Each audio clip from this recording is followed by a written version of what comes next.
Assalamualaikum warahmatullahi wabarakatuh.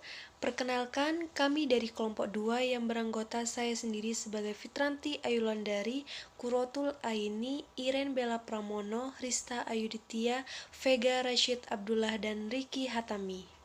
Di sini kelompok 2 akan menjelaskan mengenai analisis tipologi klasen. Tipologi klasen adalah alat analisis untuk identifikasi pola dan struktur pertumbuhan ekonomi wilayah. Jadi pada dasarnya analisis tipologi klasen ini membagi atau mengklasifikasikan daerah atau subwilayah berdasarkan dua indikator utama. Indikator utama atau yang umum yang sering digunakan ini adalah pertumbuhan ekonomi daerah, dan yang kedua pendapatan per kapita daerah.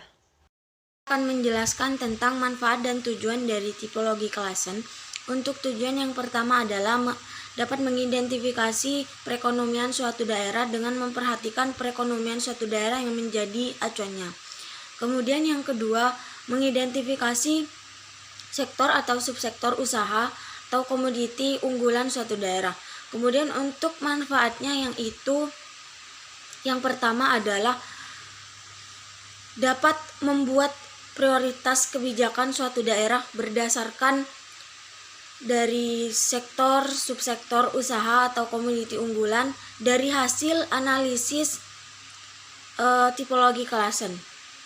Kemudian yang kedua adalah dapat menentukan prioritas kebijakan suatu daerah berdasarkan dari kondisi perekonomian yang dimiliki oleh perekonomian nasional dan juga perekonomian daerah yang menjadi acuannya. Analisis tipologi klasen, yaitu merupakan gabungan atau perpaduan antara alat analisis hasil bagi lokasi atau LQ dengan rasio pertumbuhan.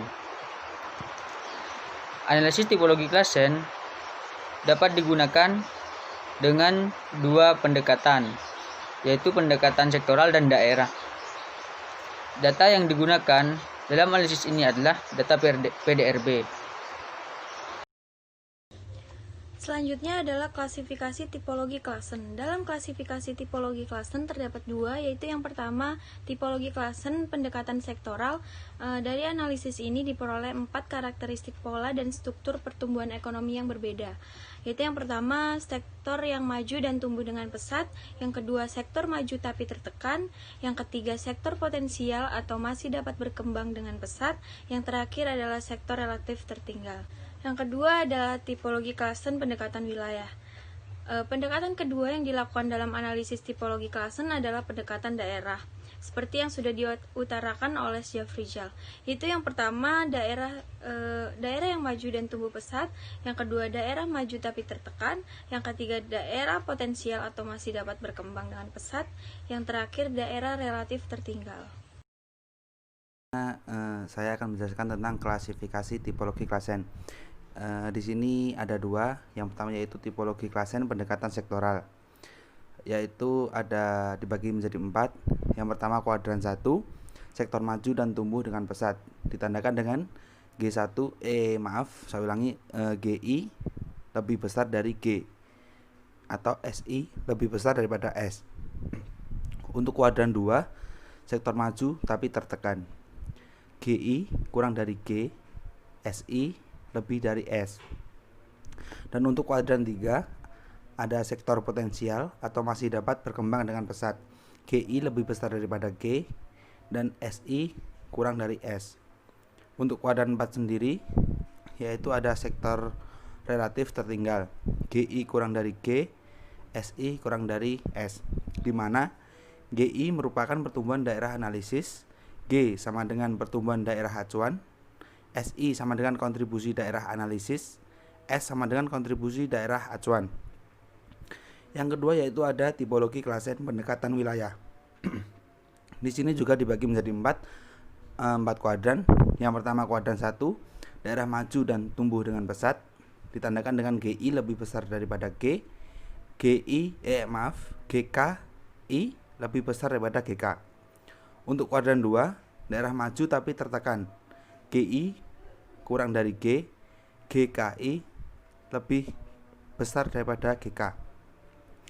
Kuadran 3, daerah yang masih dapat berkembang dengan pesat. GI lebih besar daripada G, GKI kurang dari GK. Untuk kuadran 4, daerah relatif tertinggal. GI kurang dari G, GKI kurang dari GK.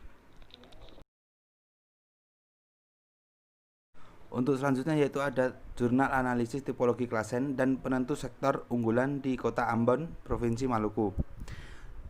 Di sini disebutkan bahwa nilai PDRB atas dasar harga berlaku untuk Kota Ambon tahun 2015 sebesar 11,5 triliun rupiah. Sedangkan PDRB atas dasar konstan tahun 2015 sebesar 8,19 triliun rupiah dengan laju pertumbuhan ekonomi Kota Ambon tahun 2015 adalah sebesar 6,30%. Jika diamati berdasarkan harga konstan, di mana sektor penyedia akomodasi, makan, minum merupakan pemberi kontribusi terbesar, yaitu sebesar 8,94%. Berdasarkan hasil perhitungan LQ, menurut lapangan usaha sektor unggulan di Kota Ambon, Provinsi Maluku, dapat disimpulkan bahwa sektor unggulan di Kota Ambon diidentifikasikan terhadap 4 sektor. Sebagai sektor unggulan yaitu sektor pengadaan air, pengolahan sampah, limbah, dan daur ulang. Informasi dan komunikasi, transportasi, dan pergudangan, dan sektor unggulan terakhir yaitu perdagangan besar dan eceran, reparasi mobil, dan sektor sepeda motor. Penentuan sektor unggulan di Kota Ambon, Provinsi Maluku tahun 2015, maka dapat disimpulkan bahwa sektor unggulan terjadi di kota sangat berbeda dengan tahun-tahun sebelumnya. Karena pada awal tahun hingga akhir analisis, sektor yang unggul merupakan sektor yang dominan dan mampu memberikan kesejahteraan dan perubahan perekonomian yang besar terhadap Kota Ambon. Berdasarkan perhitungan tipologi klasen menurut lapangan usaha tahun 2015, nilai PDRB tertinggi terbagi ada 6 sektor yang termasuk dalam sektor unggulan. Sektor-sektor yang diklasifikasikan RI lebih besar dari R dan YI lebih kecil dari Y berada dalam sektor maju dan tumbuh cepat dan sektor berkembang cepat yaitu sektor perdagangan besar dan eceran, reparasi mobil dan sepeda motor, sektor penyediaan akomodasi, makan, minum, sektor informasi dan komunikasi, sektor MN, jasa perusahaan, sektor administrasi pemerintahan, pertahanan dan jaminan sosial, dan sektor RSTU dan jasa lainnya. Sekian presentasi dari kelompok kami, kurang lebihnya mohon maaf. Assalamualaikum warahmatullahi wabarakatuh.